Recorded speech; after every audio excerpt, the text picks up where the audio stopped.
Welcome into Marketology, where we go take a look at the other side of the counter with Matthew Holt. Find him on Twitter at Matthew Holt VP, a Vice President of CG Technology. Matt, welcome in. How you doing today, buddy? Hey, Drew. How's it going? I'm doing good. I'm excited. This is our first ever episode of a live Marketology. We're actually going to be taking some questions on the chat box here, the live chat box. So guys, feel free to chime in anything you want answered. Also took some questions off of Twitter as well. But Matt, let's start off. It's Super Bowl week. Tell us about some of the Super Bowl bets you've taken. I heard about a big bet over there, something like $700,000 in one bet on the Philadelphia Eagles. Is that true? Yeah, the biggest bet we've taken so far, actually, Philadelphia Eagles money line. That bet returns almost $1.2 million. So that's a pretty substantial bet, and it has our money line liability pretty screwed at this point to the Philadelphia Eagles. In fact, that one bet alone, I'm not sure we'll ever get the money line action back on the Patriots with all the other money line dog action we'll get, actually. So at this point, it's fairly assured right now that we're going to need the Patriots on the money line for certain, as we still have a seven-figure liability as of right now to the Philadelphia Eagles. And they're not just betting them on the money line, they're betting them on the spread as well. 3 times more dollars wagered, both on account and over the counter on the Philadelphia Eagles on the spread as the New England Patriots right now. We keep waiting for the Patriots money to roll in. Just hasn't happened yet. And do you see that happening maybe by the end of the week or right before kickoff? I mean, there has to be a buying point on the Patriots from the market, right? Or is it just that big of a game that there's so many public bettors that it's just not going to matter? Normally, we do see Patriots action week of in the Super Bowl. And I also think at some point in the next couple of days, we're going to get a Patriots boost whenever Gronk actually finally does clear concussion protocol, gets through that, and is officially listed as probable. That'll probably give the Pats a little boost too. And we normally see Pats bettors coming in Thursday on as they get in for the weekend for the Super Bowl. So I assume it's coming. It just hasn't come yet. And what about props action? Are there any like bad lines that you guys have put out, kind of like grading yourself and your team, like that you just got hammered on one side and you don't feel good about? Well, the one thing that's interesting, so there's 2 ways that we can really get smoked in props as of right now. And one of them, not coincidentally, we talked about them betting the Eagles money line, betting the Eagles spread. They're also betting the Eagles in all the alternative spreads. Eagles minus 3.5, 6.5, 7.5. 10.5 at huge plus prices. And if those come in, there's some real liability to the alternate spreads, Eagles laying points as well. And another one is, will LeGarrette Blount scored a touchdown? I think it's something we opened as no minus 180. We've had multiple, I think at least 6 bets already at 3,000 or higher. So, I mean, they're starting to pound that where it would seem at this point like we don't want LeGarrette Blount to score a touchdown. Okay, so that's one that you definitely have risk on. Are there? I'm sure out of what, all 300 props, you're taking on some risk on some other ones, no? Yeah, we have about 1,900 bets so far, which is pretty good for props. But a lot of them are kind of spread out. A lot of them, like I said, are on alternate spreads, and then we have some high liability on a few where we took like $1,000 or $1,500 bets. Like, will the game land exactly 3? Will the winner win exactly by 3 points at around 4.5, 5 to 1? We took some fairly big bets on that. Player to score first touchdown, first reception. They always bet the longest shots. We took a couple of 3 and 4K bets on yes, there'll be a safety, stuff like that. Yeah. But that tends to even out throughout the week. When I looked earlier, right before I get on the show, the biggest liability based on a player was, will LeGarrette Blount score a touchdown? Yes. And then the next 7 props in a row that were our biggest liabilities were all 4 of them were Philadelphia Eagle alternate spreads, and 3 of them were really long shots in the player to score first touchdown. In fact, I think we took a $6,000 bet on no touchdown scored in the game at like 150 to 1. So, I mean, if that hits, it's a monster liability, but it's not one that we sweat, obviously. Yeah, that one would be crazy to hit that. But yeah, that takes some balls to bet that one, whoever did that. What about Matt, like personally, where do you plan on watching the Super Bowl? Actually, so one of my friends, local radio host here, hosted a Monday night football party at a barbecue joint here, and my family, some of my in-laws, my uncle-in-laws and stuff, they all used to hang out there every Monday, and I was down there one Monday with them, and they had this pick the score contest. If you pick the score exactly right on the Monday night football game, you win this big catered Super Bowl party. And of course, my uncle hit it, so it looks like we're probably going to have a barbecue party for the Super Bowl at Big B's Big Texas Barbecue or something like that. Nice, nice. Would that be outside there in Vegas? Is the weather conducive for that? They do have tables and stuff outside, but I don't know. I think it'll probably still be inside. Halfway through the game will be like 4:30. When we're in the first half, 5 o'clock. When it gets cold when it gets dark here. When the sun's out, sure, but once the sun goes down, it gets cold pretty quick.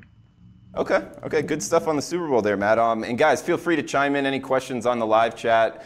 Also, please give us a thumbs up, the like button here. That helps us out a lot. Matt, what about tonight's betting? We got college basketball. We got two big ones here, Northwestern versus Michigan. I guess that's the first one there in the Big Ten. Looks like it's down to -7.5. What's up with this? Just a lot of action pushing the number? Yeah, and Michigan's one of those teams that they've been really good in when they're catching a lot of points, but not so good when they've had to lay a lot of points. Northwestern style tends to lend toward a lower scoring game anyway. Obviously, the lesser amount of points scored in the game, the more valuable the points become. And we've seen some pretty heavy action on the underdog here. In fact, right now, this is our second biggest liability on the college basketball board, the underdog here with Northwestern. And then what about 9 p.m.? We got Kansas State versus Kansas. The name of this this rivalry is slipping my mind, but it looks like Kansas State getting bet tonight over I guess over their rival Kansas. Yeah, interestingly enough, we've seen some really heavy two-way action here. Early on, there was a lot of sharp action on the underdog, as these are the two hottest teams in the Big 12. Kansas State's won 5 of their last 6, with their only loss in that stretch at Kansas. Kansas has won 6 of their last 7, so you got in-season revenge here for Kansas State against their division rival with the two hottest teams in the Big 12. It's a really good matchup. We just took a $20K bet on Kansas to kind of flip our liability back to that side, but this has been one of those games that's been really heavily bet, and by sharp and public action on both sides. This one's going to be exciting. This may end up being one of our 2 or 3 biggest handle games of the week on the college basketball board if this pace keeps up. And Matt, just to follow up on that, one question I had for you. You know, these Saturday college basketball cards that have over 200 teams playing, 200 boarded teams, and putting out sides and totals on these teams, on all these games, do you ever calculate your hold percentage after, say, a big Saturday and find that it's less than maybe like a smaller Monday card just because there's so much for the odds makers to do? It's not that different, to be honest, and part of the reason is there's so much more available for the bettors. And what we tend to find on a weekend card where you have not only a lot of games, but structured segments of games, the 9 a.m. Pacific starts, the 10 a.m. Pacific starts, and so on throughout the entire day, is that sometimes, and look, part of the reason the books do well isn't just the built-in hold percentage. It's poor money management sometimes by customers. And customers, that $100 bettor who loses early is stuck $400. He's betting $500 and $300 parlays on the late game. So with so many opportunities to chase late, I'll be honest with you, our Saturday college basketball hold is actually better than our weekday college basketball hold, where people have to focus into that 1 or 2 betting windows, the 4 p.m. or 6 p.m. Pacific, rather than like 7 or 8 or even 9 or 10 different betting windows. Interesting. No, I would have gotten that wrong on a test, man. I figured there's just so much for the odds makers to do on a Saturday that stuff would kind of slip through the cracks, but I guess not. You're right. With all the kind of chasers, the stuff that bettors kind of shouldn't do is what actually helps you on your hold percentage on Saturdays, huh? Yeah, absolutely. That's right. Okay. All right. Good stuff. Well, what about in the NBA? We got in the professional hardwoods, we got Boston versus Denver. It looks like -1.5, 206, the total, 206-ish. Is that what you guys have it at? And what kind of action are you taking on this game in the NBA, Matt? All Celtics and over so far tonight. Celtics by far our biggest liability on the NBA board right now, and it's more than double the second biggest liability. This is one that looked like it was getting pretty good two-way action earlier. Couple of big bets here on the Celtics, the public jumping on the Celtics as well, and suddenly this is a pretty substantial liability. Biggest one tonight on the NBA board, Celtics. Earlier, it was the T-Wolves when I originally reached out to you earlier. It was the T-Wolves that were our biggest NBA liability on the night. Not anymore. Now it's the Boston Celtics, but they're still betting the T-Wolves at a pretty good clip. But this is a fairly public game here, as you have one of the better Western Conference teams on the road at one of the three worst teams at the NBA. That's always going to attract action. Yeah, for sure, Matt. Hey, and some questions we took before the show. Again, this is the first time we're going live here on Marketology with the Vice President of CG Technology, Matt Holt. Follow him on Twitter at Matthew Holt VP. We got a couple questions here, Matt, on Twitter from at MMA Prophecy. Yeah, when are those UFC Bellum lines coming out? Yeah, you know what? Normally Sunday night or Monday morning we do UFC for the next week, but with the Super Bowl this week, we've just been so busy. So normally Monday we're all up with UFC sides, totals for every single fight, but for this week they'll be up tomorrow morning.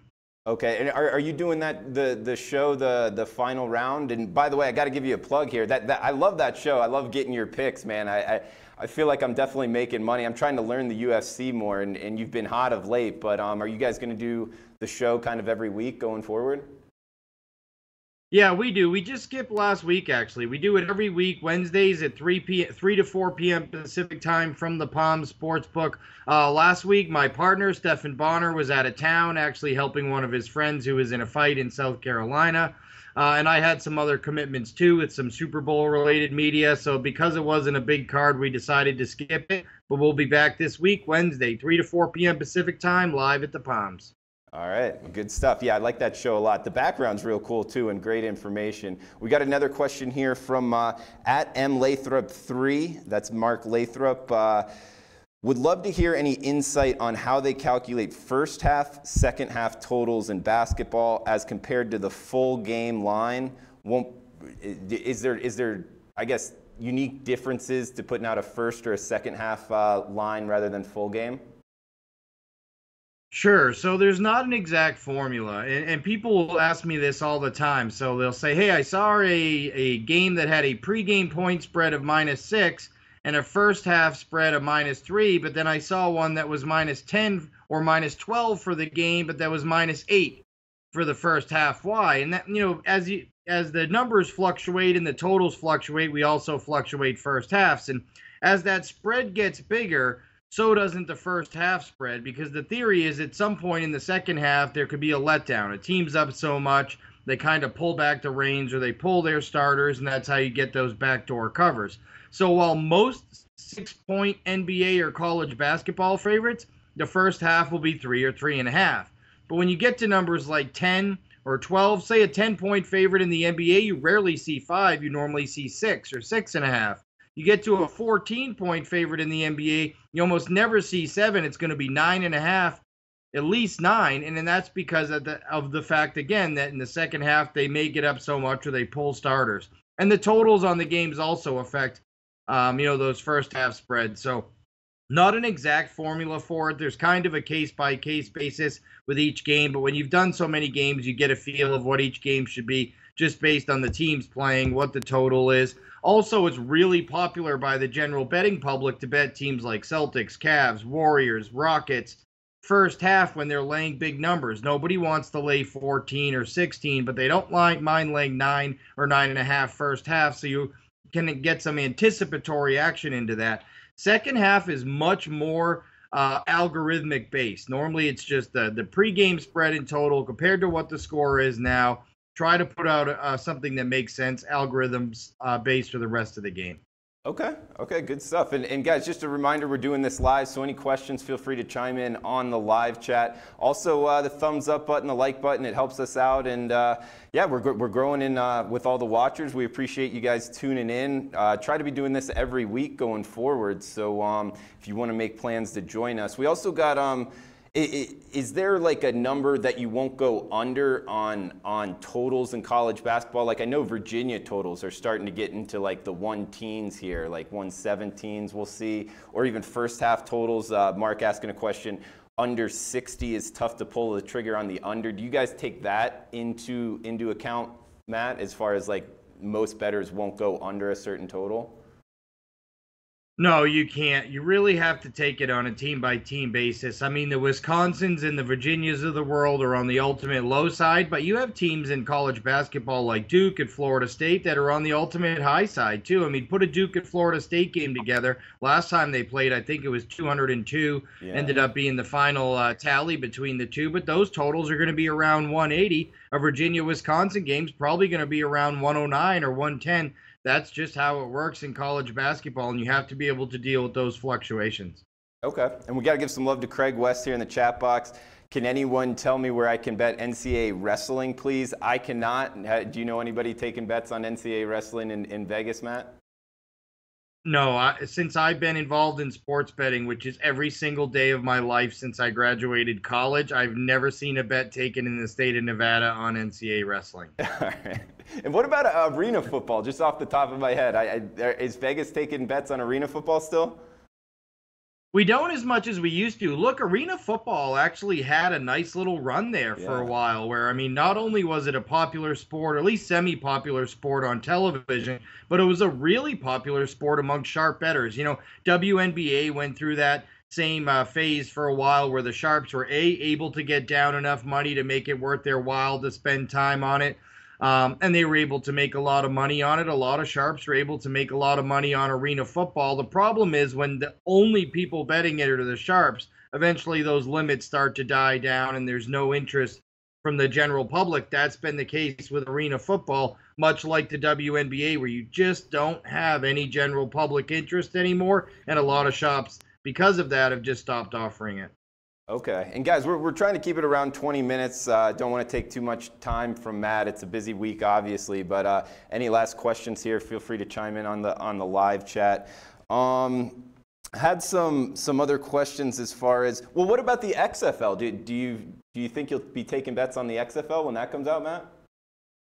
I do. I think we will. And look, the good news for the XFL is we got a taste of seeing it in the past. I think that you know, we obviously saw some of the pitfalls they made last time and some of the mistakes that they made. But the one thing the XFL had going for it is it was legit football. All the players involved in those leagues admit that they tried as hard as they could. The integrity of the games was there. And for that reason, I suspect very wholeheartedly we'll be taking bets on XFL as soon as they launch. Okay.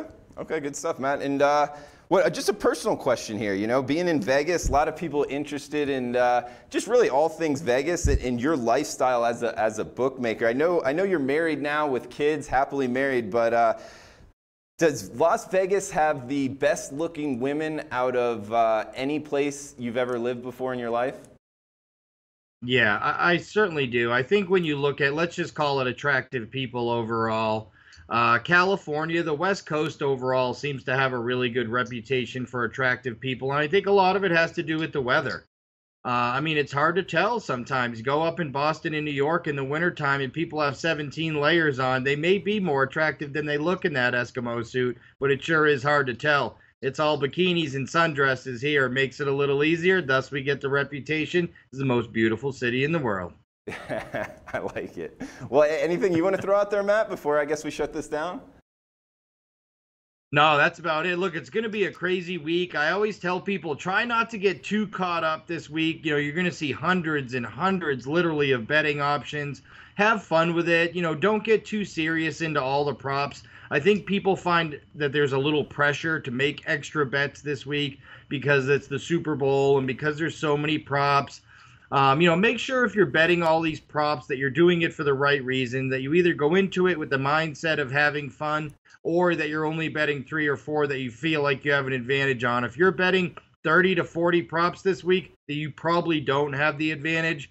So hopefully you at least have the mindset that you're going into it trying to have a lot of fun. Yeah, well, enjoy it, Matt. Appreciate you taking the time here, and we'll be talking next week, guys. Thanks in the chat box, and yeah, please give us a thumbs up, the likes. He's Matthew Holt, Vice President CG Technology. Follow him on Twitter at Matthew Holt VP. We had Juan Ma behind camera. Thanks, Juan Ma. So for Matt Holt, I'm Drew Martin. We'll see you next week.